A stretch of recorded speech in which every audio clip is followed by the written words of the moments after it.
Everybody, welcome back to Mrs. McKissick's Moments. Today is Fun Fact Friday.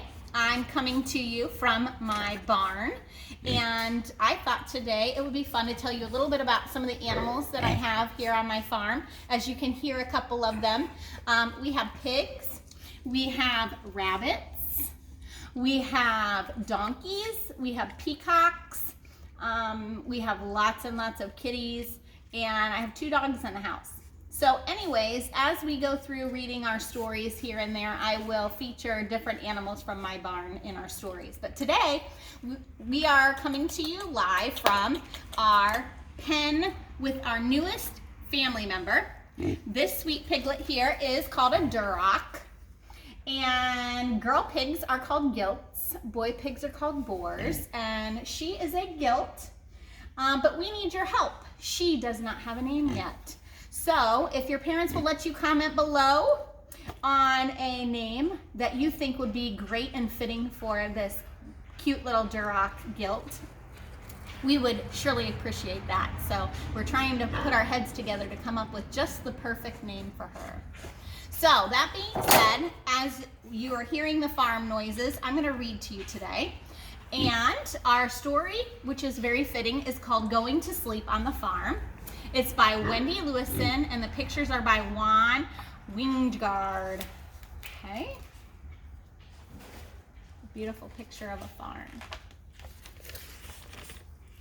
How does a cow go to sleep? Tell me how. How does a cow go to sleep? A cow lies down in the soft, sweet hay in a cozy barn at the end of the day. And that's how a cow goes to sleep. Moo moo. That's how a cow goes to sleep. How does a duck go to sleep? Tell me how. How does a duck go to sleep?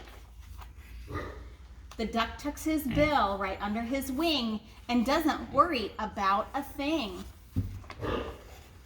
And that's how a duck goes to sleep. Quack, quack. That's how a duck goes to sleep. How does a horse go to sleep? Tell me how. How does a horse go to sleep? A horse, of course, stands up all night while he's fast asleep with his eyes shut tight. And that's how a horse goes to sleep. Nay, that's how a horse goes to sleep. How does a pig go to sleep? Tell me how. How does a pig go to sleep? Our pig's drinking right now. A pig curls up with her family or friends. Where one pig starts, another pig ends. And that's how a pig goes to sleep. Oink, oink. That's how a pig goes to sleep. How does a hen go to sleep? Tell me how. How does a hen go to sleep? A hen fluffs her feathers so they look their best and sits on her eggs, all warm in her nest. And that's how a hen goes to sleep. Cluck, cluck. That's how a hen goes to sleep. How do you go to sleep? Tell me how. How do you go to sleep? You snuggle down in your nice warm bed, and sleepy dreams soon fill your head. And that's how you go to sleep. Shh, that's how you go to sleep.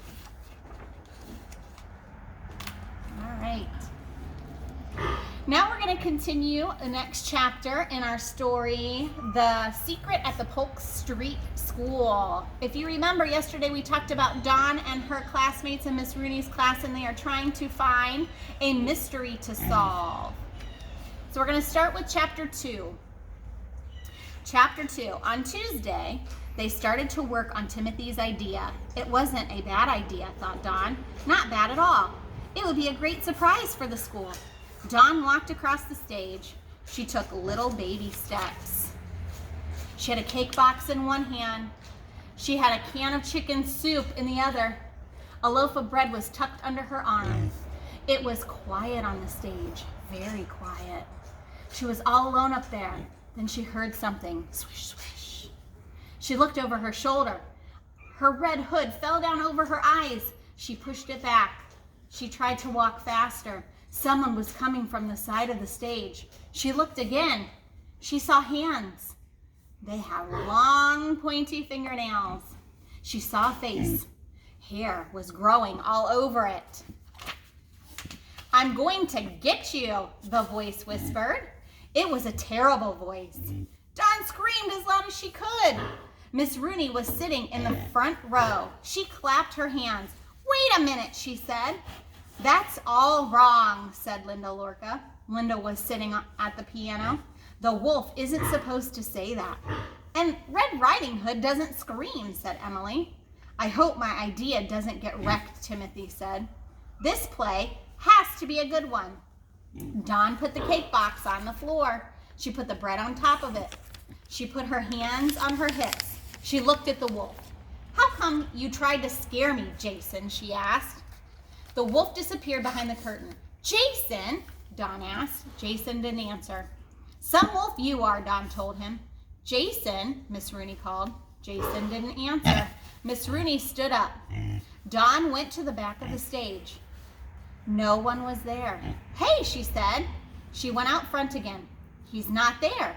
In the back of the auditorium, the doors opened. Everyone turned around, and it was Jason. He wiped his mouth with his sleeve. I had to get a drink. He marched down the aisle. Dawn's mouth opened. How did Jason get back there so fast? 1 minute he had been on the stage. The next he was in the hall. She blinked. You did the wolf part wrong, Sherry Dent told him. You didn't even growl a little, said Matthew. He made a wolf face. Grrr. I didn't even do the wolf part yet, said Jason. He crossed his eyes at them. I'm the best growler in the class. He went up the stage steps on his hands and knees. Yip, yip, aye, aye. Jason was right, Dawn thought. He was a terrific growler. Jason looked around. Where's my wolf suit? And my fake fingernails. Dawn helped him look. Where did you take them off? I didn't put them on yet, he said. Linda Lorca stuck her lip out. Those fingers took a long time to make. You'd better find them. Nay, said Dawn under her breath. Jason crawled to the edge of the stage. He looked worried. My sister Peggy will kill me.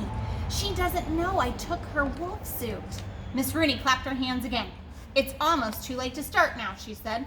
It's almost time to go home. The class lined up. Dawn kept thinking about the wolf suit. She thought about the long fingernails. She thought about the voice. I'm going to get you, it had said. She looked behind her. Are you sure it wasn't you? She asked Jason. Cross my toes, he said. They went into the classroom. Dawn wished she were home. She didn't want to tell anyone she was afraid. She was a detective. Detectives weren't supposed to be afraid. She could feel a lump of worry in her chest. She wondered what would happen next. All right, so that concludes our Fun Fact Friday. We will come back to you on Monday for Movement Monday. But before we leave, I want you to remember, you are amazing, you are strong, you are brave, you are wonderful, you are kind, and most importantly, you are loved. There is no one as marvelous as you. And before I say goodbye, we're going to get one last look at our cute little pig.